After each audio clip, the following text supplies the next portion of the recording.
사무엘상 2장 22절부터 마지막 36절까지 말씀을 받겠습니다.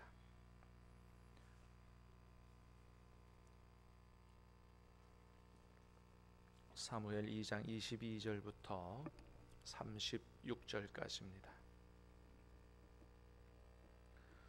엘리가 매우 늙었더니 그의 아들들이 온 이스라엘에게 행한 모든 일과 회막문에서 수종드는 여인들과 동침하였음을 듣고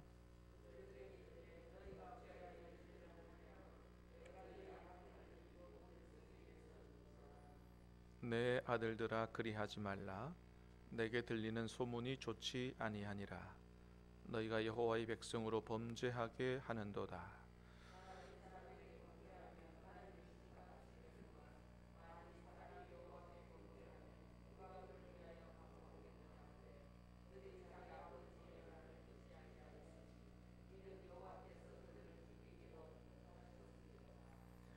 아이 사무엘이 점점 자라매 여호와와 사람들에게 은총을 더욱 받더라.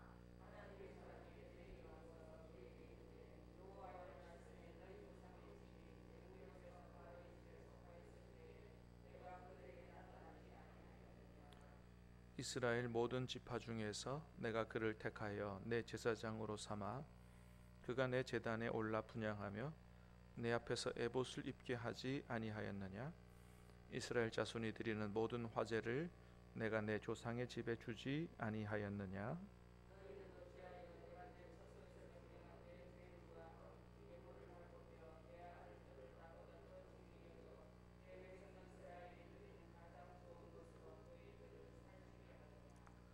그러므로 이스라엘 하나님 나 여호와가 말하노라.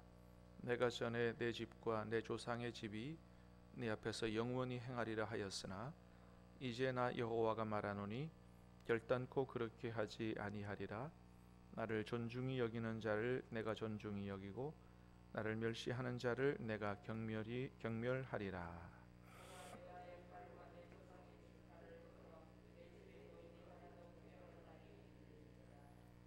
이스라엘에게 모든 복을 내리는 중에 너는 내 처소의 환난을 볼 것이요 내 집에 영원토록 노인이 없을 것이며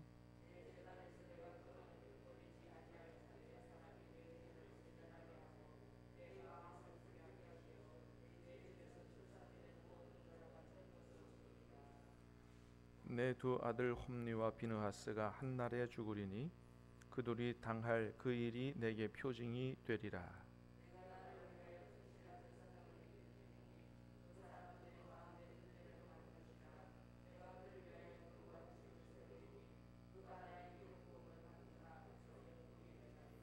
같이 읽습니다.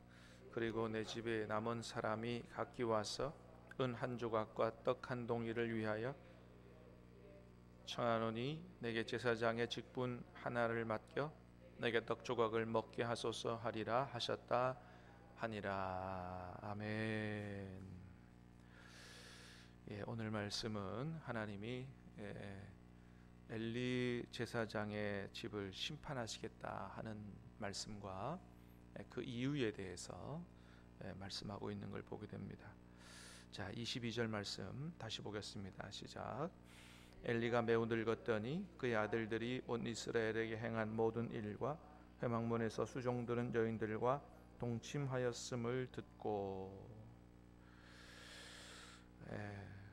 회막문에서 수종드는 여인들과 동침하였음을 듣고 그 앞에도 그렇게 얘기하죠. 온 이스라엘에게 행한 모든 일과 그렇습니다. 이 엘리의 두 아들 홈니와 비느하스가 하나님 앞에 아주 여러 가지 아주 큰 죄악을 저질렀죠. 어제 말씀에서 보신 대로 제일 첫 번째는 하나님의 제사를 멸시했다 그랬습니다. 그러니까 하나님의 제사를 멸시한다. 하나님을 전혀 두려워하지 않았다는 거죠.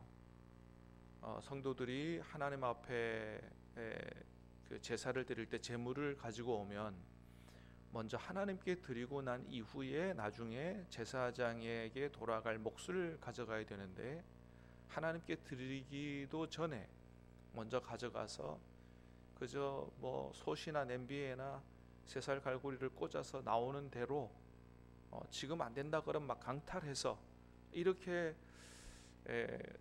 뭐 오늘날로 말하면 소위 말하면 헌금 도둑질이라 그럴까요? 그러면서도 전혀 그 하나님을 두려워하지 않는 이런 죄를 저질렀다. 자, 그것만이 아니라 오늘 본문에서도 성전에서 성전 회막문에서 수종드는 여인들과 동참하는 성범죄를 저지르는데 그것도 성전 안에서 저질렀다는 거죠. 그러니까 하나님을 전혀 두려워하지 않는다. 자, 25절에 보니까 또 그랬어요. 같이 보겠습니다. 시작. 사람이 사람에게 범죄하면 하나님이 심판하시려니와 만일 사람이 여호와께 범죄하면 누가 그를 위하여 간구하겠느냐 하되 그들이 자기 아버지의 말을 듣지 아니하였으니 이는 여호와께서 그들을 죽이기로 뜻하셨음이더라. 아멘. 자, 아버지의 말도 듣지 않았다 그랬어요. 위에 보면 23절에 보면 이 엘리가 자네들을 좀 꾸지람하는 걸 보게 됩니다. 너희가 어찌하여 이런 일을 했느냐. 또 24절에 보니까 좀 달래는 말도 하죠. 내 아들들아 그리하지 말라. 그런데 어떻게 해요? 전혀 아버지의 말을 듣지 않는 거죠. 부모의 말을 거역했다는 거죠. 자, 하나님의 제사도 멸시해요. 성범죄도 저질러요. 그런데 부모님의 말도 듣지 않아요. 그러니까 더 이상 이 아들들을 제어해 줄 사람이 아무도 없는 거예요. 그러니까 자, 이런 정도 됐으면 뭐라고 하나님 말씀하세요? 이는 여호와께서 그들을 죽이기로 뜻하셨음이더라. 부모님의 말도 듣지 않는 정도 되면 이제는 가망이 없다는 거예요. 하나님께서 심판하시기로 작정했기 때문에 더 이상 이제 기회를 안 주시는 거죠. 자, 반면에 사무엘은 어떻게 자라고 있습니까? 26절에 시작. 아이 사무엘이 점점 자라매 여호와와 사람들에게 은총을 더욱 받더라. 사무엘은 자라날수록 하나님과 사람들 앞에 은총을 더욱 받더라. 이걸 좀 다른 말로 번역하면 토부라는 단어를 썼어요. 그래서 토부는 다른 쪽에서는 하나님 보시기에 좋았더라 할 때의 그 말이 토부예요. 하나님 보시기에도 좋고 사람들 볼 때도 참 좋더라. 그게 바르게 잘 자라났다는 것이죠. 사랑하는 여러분, 우리 자녀들이 하나님 앞에서 또 사람들이 보기에도 참 보기 좋다, 참 잘 자란다, 그래서 더욱 존귀함을 얻고 사랑을 입을 수 있게 되기를 주님의 이름으로 축복합니다. 자, 근데 참 아이러니한 거는 여러분, 엘리의 두 아들도 마찬가지고 지금 사무엘도 누구의 지도를 받고 자라냐면 엘리 제사장의 지도를 받고 자라요. 엘리의 두 아들도 그렇고 사무엘도 마찬가지로 엘리 제사장 밑에서 자라요. 그런데 어떻게 해요? 완전히 다른 사람이 돼버린다는 거죠. 되고 있다는 거죠. 왜 똑같이 엘리 제사장의 지도를 받고 자라는데 엘리의 두 아들들은 완전히 불량자가 되고 사무엘은 정말 하나님 앞에 이렇게 바르게 하나님 귀하게 쓰실 만한 제목으로 자라나게 됐느냐? 이유가 어디에 있을까요? 그거는 바로 그 부모의 신앙적 영향력 때문에 그렇다라고 하는 겁니다. 자, 29절 말씀 보겠습니다. 시작.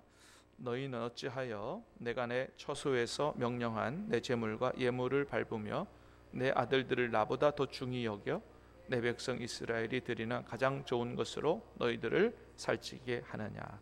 자, 이 말씀에서 엘리가 엘리 제사장 자녀들을 어떻게 양육했는지를, 그러니까 신앙적으로 어떻게 양육했는지를 잘 보여주는 거예요. 하나님 뭐라 그러세요? 어찌해서 너가 내 아들들을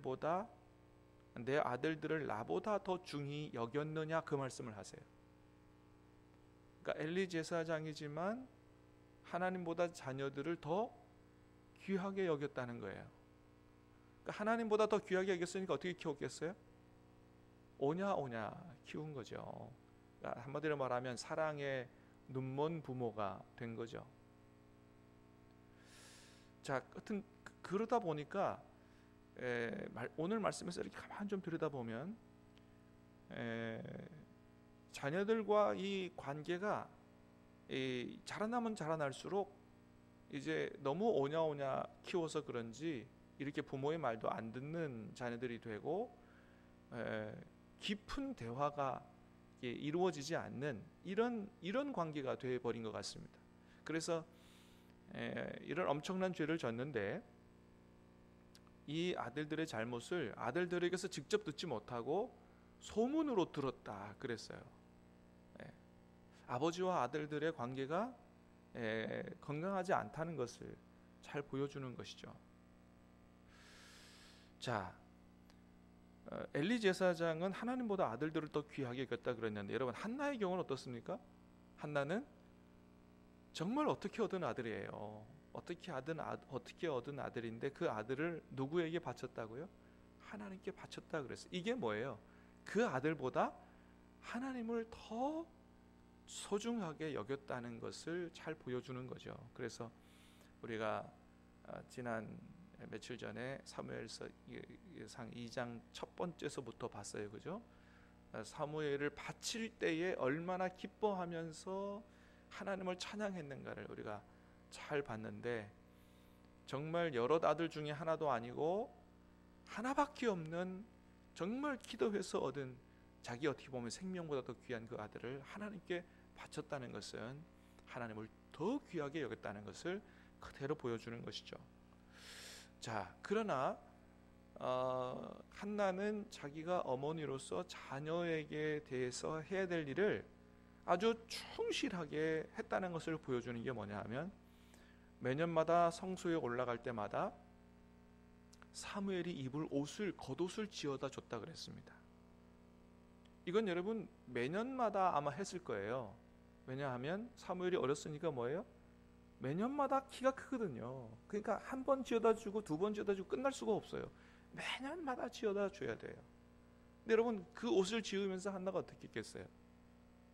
기도해서 얻은 아들인데 그 아들을 성전에다 갖다가 맡겨놓고 아들을 위해서 나는 이제 아들 맡겨놨으니까 뭐 난 모른다 이렇게 했겠어요? 전혀 그렇게 안 했겠죠.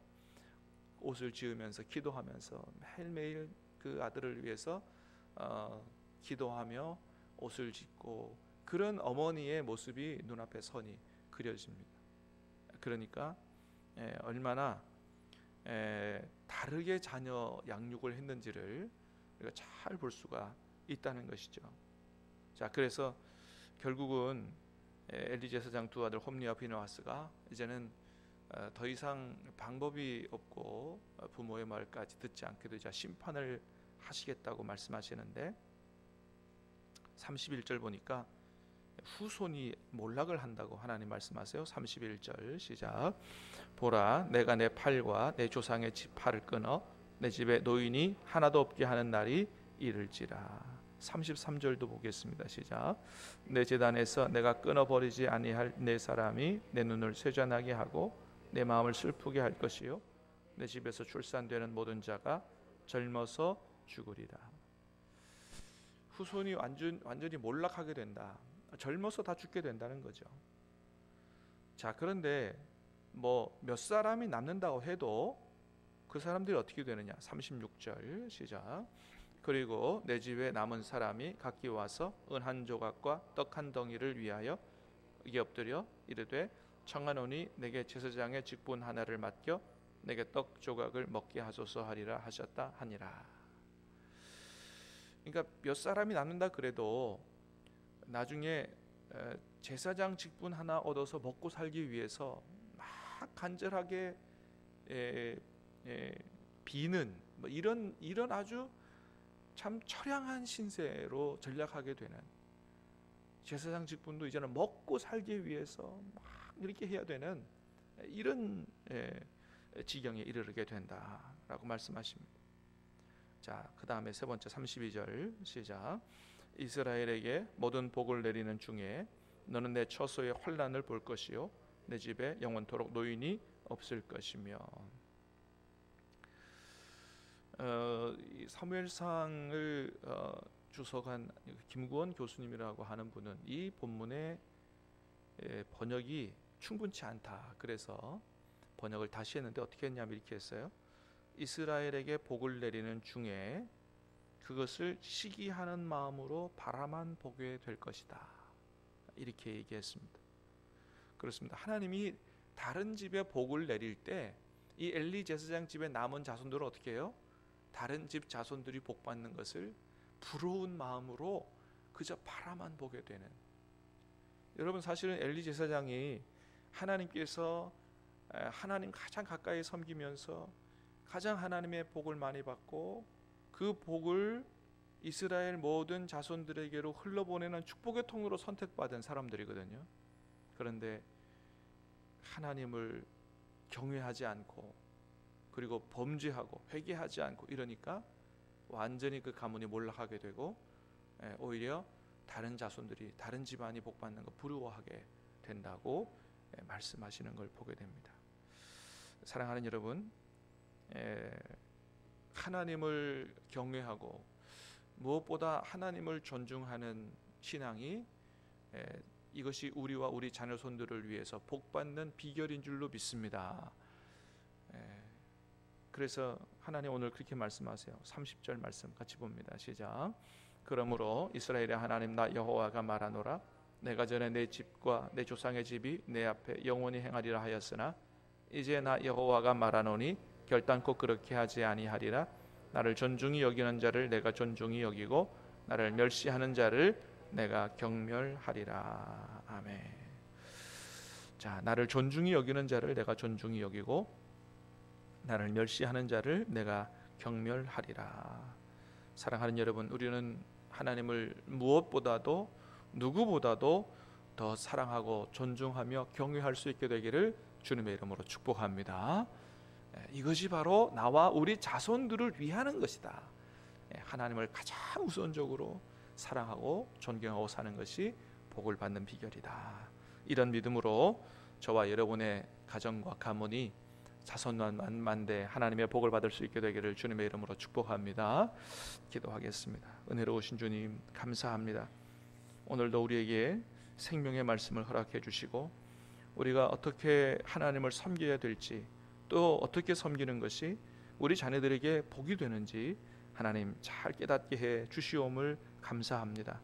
무엇보다도 누구보다도 하나님을 더욱더 사랑하고 존중하며 경외하는 믿음으로 살아갈 수 있도록 도와주시옵소서. 진실된 신앙으로 하나님을 섬기는 이 모든 모습을 자녀들이 보고 그대로 본받을 수 있도록 도와주시고 그래서 자손만대 하나님을 경외하며 또 자손만대 하나님의 축복을 누리고 사는 그래서 세상 모든 사람들에게 축복의 통로가 되고 또 부러움이 되고 또 존중함을 입는 사무엘처럼 또 사무엘 가문처럼 하나님 살아갈 수 있도록 복을 내려 주시옵소서. 감사합니다. 예수님 이름으로 기도하옵나이다. 아멘.